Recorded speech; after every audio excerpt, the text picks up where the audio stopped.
நேயர்களுக்கு வணக்கம். இன்னைக்கு நாம கொஞ்சம் ஆழமா பார்க்க போற ஒரு சுவாரஸ்யமான விஷயம். முத்திரை, அதாவது லேபிள்.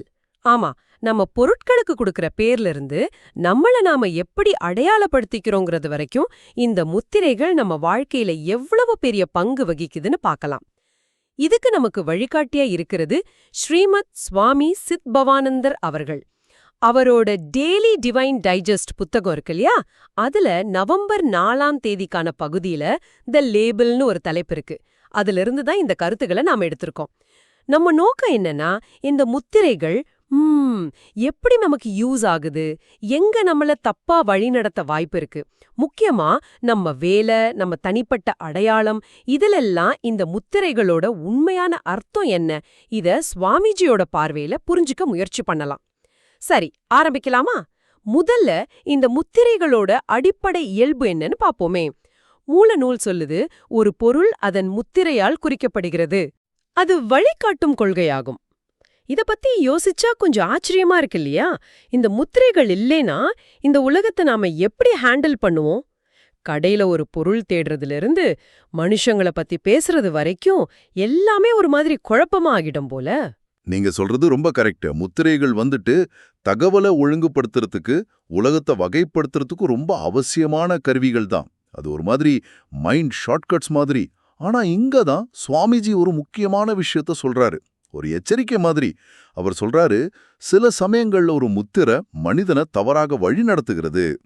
ஏன் அப்படின்னா, ஒரு பொருள் அது பேரிடப்பட்டதாக இருக்காது. இதுதான் இங்கதான் விஷயமே ஆரம்பிக்குது. அந்த வசதிக்கும் சில சமயம் வர்ற ஏமாற்றத்துக்கும் உள்ள ஒரு சாத்தியக்கூறு. ஆமா, அது ரொம்ப ஷார்ப்பான பாயிண்ட். ஒரு பொருள் மேல ஒட்டியிருக்கிற அந்த லேபிள் ஒண்ணு, ஆனா உள்ள இருக்கிற குவாலிட்டி வேறையா இருக்கலாம். ஒருத்தரை பத்தி நாம கேட்கிற அந்த முத்திரை, அவர் இந்த போஸ்ட்ல இருக்காரு, இந்த ஊர்க்காரரு, இந்த கொள்கை உள்ளவர், அது அவரோட உண்மையான கேரக்டர்ல இருந்து ரொம்ப வேற மாதிரி கூட இருக்கலாம். அந்த முத்திரைக்கும் அந்த யதார்த்தத்துக்கும் நடுவுல ஒரு பெரிய கேப் இருக்க வாய்ப்பு இருக்கு. மிக சரியா சொன்னீங்க. அந்த கேப் தான் நிறைய சிக்கல்களுக்கும் தப்பான மதிப்பீடுகளுக்கும் காரணம். இங்க நம்ம கவனிக்க வேண்டியது என்னன்னா, முத்திரைங்கிறது ஒரு வழிகாட்டி தான், அதுவே முழு உண்மை இல்ல. இதை நம்ம ஞாபகம் வச்சுக்கணும். சுவாமிஜியோட கருத்து நம்மளை யோசிக்க வைக்குது. நாம அந்த மேலோட்டமான முத்திரையை மட்டும் பார்த்துட்டு நிறுத்திடுறோமா, இல்ல அதுக்கு பின்னாடி இருக்கிற உண்மையான பொருள், உண்மையான மனுஷனை தெரிஞ்சுக்க மெனக்கடுறோமா? இதுதான் நமக்கான கேள்வி. முத்திரைங்கிறது ஒரு சுருக்கமான ஆனா சில சமயம் ஆபத்தான வழிகாட்டி. இந்த முத்திரைக்கும் உண்மைக்கும் உள்ள வித்தியாசம், தொழில் வியாபாரம் இதுலெல்லாம் இன்னும் முக்கியமா இருக்கு இல்லையா? இந்த விஷயத்துல மூலம் ரொம்ப அழுத்தமா சொல்லுது. தொழில் மற்றும் வியாபாரம் இரண்டிலும் முத்திரையும் அது குறிக்கும் விஷயமும் எல்லா வகையிலும் பொருந்துகிறதா என்பதை பார்க்க கவனமாக இருக்க வேண்டும். ஒரு கம்பெனியோட பேரு, ஒரு பொருளோட பிராண்ட், இதெல்லாம் முத்திரைகள் தான். ஆனா அந்த பேரு மட்டும் போதுமா? நிச்சயமா பத்தாது. இங்கதான் சுவாமிஜி ஒரு பிராக்டிக்கல் ஞானத்தை சொல்றாரு. முத்திரை குத்துவது எளிது, லேபிளிங் இஸ் ஈஸி. ஒரு பேர் வைக்கிறது, ஒரு லோகோ பண்றது, அதெல்லாம் சுலபம். ஆனா ஒரு தொடர்றாரு, அதில் நற்பெயரையும் நம்பிக்கையையும் கொண்டு வருவதே முக்கிய நோக்கம். இதுதான் சேலஞ்சிங்கான பார்ட். ஒரு பிராண்டுங்கிறது வெறும் பேர் இல்ல, அது வருஷக்கணக்கான உழைப்பு, குவாலிட்டி, கஸ்டமர் திருப்தி, நம்பகத்தன்மை, இதோட மொத்த உருவம். அந்த நம்பிக்கைய, அந்த நற்பெயரை சம்பாதிக்கிறது, அப்புறம் அதை தக்க வைக்கிறது, அதுதான் உண்மையான வெற்றி. ஆமா, இத நம்ம அன்றாட வாழ்க்கையில கண்டிப்பா பார்த்திருப்போம். சில பிராண்ட்ஸ் மேல நமக்கு ஒரு நம்பிக்கை இருக்கும் இல்லையா? அந்த பிராண்ட பார்த்தாலே குவாலிட்டி பத்தி ஒரு கேரண்டி மனசுல தோணும். காரணம், அந்த முத்திரையும் உள்ள இருக்கிற விஷயமும் கரெக்டா பொருந்தி போறதுதான்.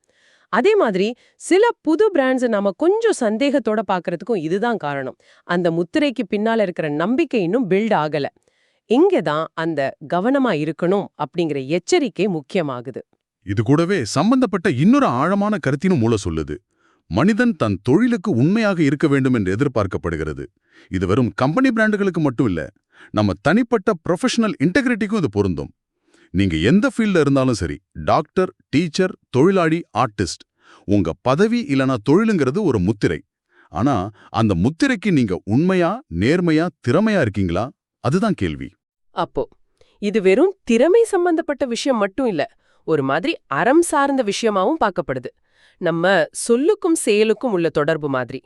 நம்ம தொழில் முத்திரைக்கும் நம்ம ப்ரொஃபஷனல் நடத்தைக்கும் நடுவுல ஒரு நேர்மை இருக்கணும்னு எதிர்பார்க்கப்படுது. ஒரு நிறுவனத்துக்கு பிராண்ட் எப்படியோ, ஒரு தனி நபருக்கு அவரோட ப்ரொஃபஷனல் நம்பகத்தன்மை முக்கியம். ஆமா, இங்கதான் இது இன்னும் ஆழமாகுது. முத்திரைங்கிறது பெரும்பாலும் வெளியில தெரியற ஒரு விஷயம். ஆனா அந்த முத்திரைக்கு உயிரையும் மதிப்பையும் கொடுக்கறது உள்ளேர்ந்து வர்ற அந்த நேர்மையும் அர்ப்பணிப்பும் தான். சுவாமிஜி சொல்ற மாதிரி அந்த உள் உண்மை இல்லைன்னா எவ்வளோ பெரிய கவர்ச்சியான முத்திரையா இருந்தாலும் அது கொஞ்ச நாள்ல அதோட மதிப்பை இழந்து வெறும் சத்தமா மாறிடும். இது நம்ம இன்னும் ஒரு படி ஆழமான இடத்துக்கு கூட்டிட்டு போகுது. பொருட்களுக்கும் தொழில்களுக்கும் முத்திரை போடுறத பத்தி பார்த்தோம். ஆனா நாம எப்படி முத்திரை குத்திக்கிறோம்? இங்கதான் சுவாமிஜி ராமகிருஷ்ண பரமஹம்சரோட ஒரு மேற்கோளை சொல்றாரு. அது உண்மையில நம்மள ஒரு நிமிஷம் நிறுத்தி யோசிக்க வைக்கும். ஒரு மனிதன் தன்னை இந்து, கிறிஸ்தவன் அல்லது முஸ்லிம் என்று முத்திரை குத்திக் கொள்வது முக்கிய விஷயம் அல்ல. அவன் உயர்ந்த வாழ்க்கை வாழ்வதே எல்லாவற்றிலும் முக்கியம். எவ்வளவு பவர்ஃபுல்லான வார்த்தைகள்! சிந்திக்க வைக்குது. இது ரொம்ப ரொம்ப ஆழமான பார்வை. ராமகிருஷ்ணர் இங்க மத அடையாளங்களை உதாரணமா சொல்றாருனாலும் இதோட அர்த்தம் வந்துட்டு அதை விட ரொம்ப பரந்தது. நாம நம்மள இனம், மொழி, நாடு, அரசியல் கொள்கை, சமூக குழு, ஏன் சில சமயம் நமக்கு பிடிச்ச ஸ்போர்ட்ஸ் டீம், மியூசிக் பேண்ட் இதை வச்சு கூட அடையாளப்படுத்திக்கிறோம். இதெல்லாம் வேற வேற விதமான முத்திரைகள் தான். மூளை என்ன சொல்ல வருதுன்னா, இந்த வெளி அடையாளங்கள், இந்த லேபிள்ஸ் வாழ்க்கையோட சாராம்சத்தோட ஒப்பிடும்போது ரெண்டாம் பட்சம்தான். அப்போ உண்மையான முக்கியத்துவம் எதுல இருக்கு? சுவாமிஜியோட வார்த்தைகள்ல சொன்னா, உயர்ந்த வாழ்க்கை வாழ்வதில், லிவிங் அன் எக்ஸால்டட் லைஃப், இது எதை குறிக்குது? நம்மளோட குணங்கள், நம்ம செயல்கள், நம்ம கருணை, நேர்மை, மத்தவங்க கிட்ட நாம காட்டுற மரியாதை, இதெல்லாம் தான் நம்மள உண்மையா வரையறுக்குது. நாம என்ன பேரை சூட்டிக்கிறோங்கிறத விட நம்ம எப்படிப்பட்ட மனிதரா வாழ்றோங்கிறது தான் இங்க முக்கியம். இது நம்ம முன்னாடி ஒரு முக்கியமான கேள்வியை வைக்குது இல்லையா? நாம சுமக்கிற இந்த முத்திரைகள் தான் நம்மளை டிஃபைன் பண்ணதா, இல்ல நம்ம செயல்களும் குணங்களும் தான் நம்ம உண்மையான அடையாளமா? இந்த மூலநூல் ரொம்ப தெளிவா சொல்லுது. உண்மையான மதிப்புங்கிறது வெளியில இருக்கிற லேபிள்கள்ல இல்ல, அது ஒருத்தரோட உள்ளார்ந்த தன்மையிலையும் அவர் வாழ்ற வாழ்க்கையோட தரத்திலையும் தான் அடங்கியிருக்கு. இது நம்மள நாமளே எடை போடுற முறையையும் மத்தவங்கள நாம பார்க்குற விதத்தையும் கேள்வி கேட்க வைக்குது. நிறைய நேரங்கள்ல இந்த முத்திரைகள் ஒரு பாரமா கூட மாறிடுது. அது நம்மள வரையறுக்கிறதுக்கு பதிலா நம்மள சுருக்கிடுது. ஒரு குறிப்பிட்ட வட்டத்துக்குள்ள நம்மள அடைச்சிடுது. அப்புறம் அது நம்மள பிரிக்குது. நாங்க, அவங்கன்னு வேறுபாடுகளை உருவாக்குது. ஆனா ராமகிருஷ்ணரோட இந்த மேற்கோள் மூலமா சுவாமிஜி இந்த முத்திரைகளை தாண்டி பார்க்க சொல்றாரு. மனிதன்கிற அடிப்படை உண்மையிலையும் அவன் வாழ்ற வாழ்க்கையோட நேர்மையிலையும் தான் கவனம் செலுத்தணும்னு சொல்றாரு. நடைமுறை வாழ்க்கையில இது சுலபம் இல்லைன்னு ஒத்துக்கணும். ஏன்னா நம்ம சமூகம் பெரும்பாலும் இந்த முத்திரைகளை சார்ந்து தான் இயங்குது. வேலைவாய்ப்புல இருந்து சமூக உறவுகள் வரைக்கும் பல இடங்கள்ல முத்திரைகள் ஒரு ரோல் பிளே பண்ணுது. ஆனா தனிப்பட்ட லெவல்ல நாம மத்தவங்கள புரிஞ்சிக்க முயற்சி பண்ணும்போதும் நம்மள நாமளே வளர்த்துக்கும் போதும் இந்த முத்திரைகளுக்கு அப்பாற்பட்டு பார்க்க கத்துக்கிறது ரொம்ப அவசியம். ஒருத்தரோட பட்டப்பேரை விட அவரோட பண்பையும், அவரோட பதவியை விட அவரோட பணிவையும், அவரோட அடையாளத்தை விட அவரோட மனிதநேயத்தையும் பார்க்க முயற்சி பண்றது, அதுதான் அந்த உயர்ந்த வாழ்க்கையோட ஒரு பகுதியா இருக்க முடியும்னு தோணுது. ஆக இவ்ளோ நேரம் நாம பேசினது எல்லாத்தையும் தொகுத்து பார்த்தா என்ன தெரியுது? முத்திரைகள் வந்துட்டு உலகத்தை ஒழுங்குபடுத்துறதுக்கு உதவுற பயனுள்ள கருவிகள்னு பார்த்தோம். தொழில் வியாபார உலகத்துல ஒரு நல்ல முத்திரைய, அதாவது நற்பெயரை உருவாக்குறதும் அதுக்கு நேர்மையா இருக்கிறதும் எவ்வளோ முக்கியம்னு புரிஞ்சுக்கிட்டோம். அதே சமயம் இந்த முத்திரைகள் எப்படி தப்பா வழிநடத்த வாய்ப்பு இருக்குன்னு உணர்ந்தோம். முத்திரைக்கும் உண்மைக்கும் நடுவுல கேப் இருக்கலாம். ஒரு பொருளோட பேரு வேற, தரம் வேறையா இருக்கலாம். ஒரு மனுஷனோட வெளித்தோற்றம் வேற, அவரோட உண்மையான குணம் வேறையா இருக்கலாம். வெறும் லேபிளை வச்சு அதையும் முழுசா மதிப்பிட முடியாது. எல்லாத்துக்கும் மேல நம்மளோட சொந்த அடையாளம்னு வரும்போது நாம சூட்டிக்கிற எந்த மதம், இனம், தேசம் இல்ல வேற எந்த அடையாள முத்திரையை விடவும் நம்ம செயல்கள், நம்ம குணங்கள், நாம வாழ்ற வாழ்க்கையோட தரம், அதாவது அந்த உயர்ந்த வாழ்க்கை, அதுதான் உண்மையான அளவுகோல்னு இந்த மூலம் ரொம்ப அழுத்தமா சொல்லுது. இது உண்மையிலேயே நம்மள சுத்தி இருக்கிற உலகத்தையும் நம்மளையுமே வேற ஒரு ஆங்கிள்ல பார்க்க வைக்குது. நீங்க எந்த முத்திரைகள் அதிகமா நம்புறீங்க? எங்க நீங்க இன்னும் ஆழமா பார்க்கணும்னு இது உங்களை சிந்திக்க தூண்டுதா? சுருக்கமா சொல்லணும்னா, சுவாமிஜி நமக்கு தர்ற முக்கியமான பாடம் இதுதான். முத்திரைகளை கண்டு மயங்கிலாதீங்க, அதே நேரம் அதை கண்டுக்காமலும் விட்டுறாதீங்க.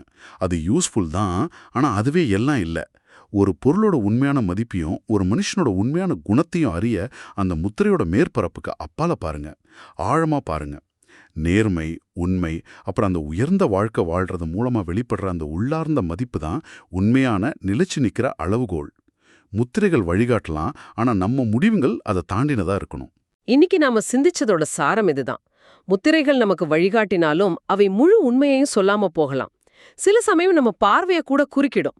நமக்குள்ளேயோ மத்தவங்களுக்குள்ளேயோ இருக்கிற உண்மையான மதிப்பை பார்க்க விடாம தடுக்கும். கடைசியில நம்ம அடையாள அட்டைகளை விட நம்ம செயல்களும் குணங்களும் தான் நம்ம உண்மையான மதிப்பை சத்தமா சொல்லுது. இந்த சிந்தனைய உங்க அன்றாட வாழ்க்கையோட கனெக்ட் பண்ணி பார்க்க உங்களுக்காக ஒரு கேள்வி. நாம மத்தவங்களையோ இல்ல நம்மளையோ விவரிக்கும்போது, பழகும்போது இந்த மேலோட்டமான முத்திரைகளை தாண்டி அவங்களோட இல்ல நம்மளோட உண்மையான செயல்களையும் குணங்களையும் எப்படி இன்னும் அதிகமா கவனிக்க ஆரம்பிக்கலாம். உதாரணத்துக்கு, அடுத்த தடவை ஒருத்தரை பத்தி பேசும்போது அவரோட பதவியையோ பின்னணியையோ முதல்ல சொல்றதுக்கு பதிலா நீங்க கவனிச்ச அவரோட ஒரு நல்ல குணத்தை பத்தியோ அவர் செஞ்ச ஒரு உதவியை பத்தியோ பேச்ச ஆரம்பிக்க முடியுமா? இந்த முத்திரைகளை தாண்டி பார்க்குற பயிற்சியை நம்ம டெய்லி பேச்சிலையும் சிந்தனைகள்லையும் எப்படி கொண்டு வரலாம்? இது நிச்சயமா நாம யோசிக்க வேண்டிய, பயிற்சி பண்ண வேண்டிய ஒரு விஷயம்தான். இந்த ஆழமான கலந்துரையாடல எங்களோட இணைஞ்சிருந்ததுக்கு ரொம்ப நன்றி. உங்க வாழ்க்கையில நீங்க பயன்படுத்துற அல்லது உங்களை குறிக்கிற முத்திரைகளை பத்தியும் அதோட உண்மைத்தன்மை பத்தியும் நீங்களும் கொஞ்சம் யோசிச்சு பாருங்க. மீண்டும் ஒரு சுவாரஸ்யமான தேடல்ல சந்திப்போம்.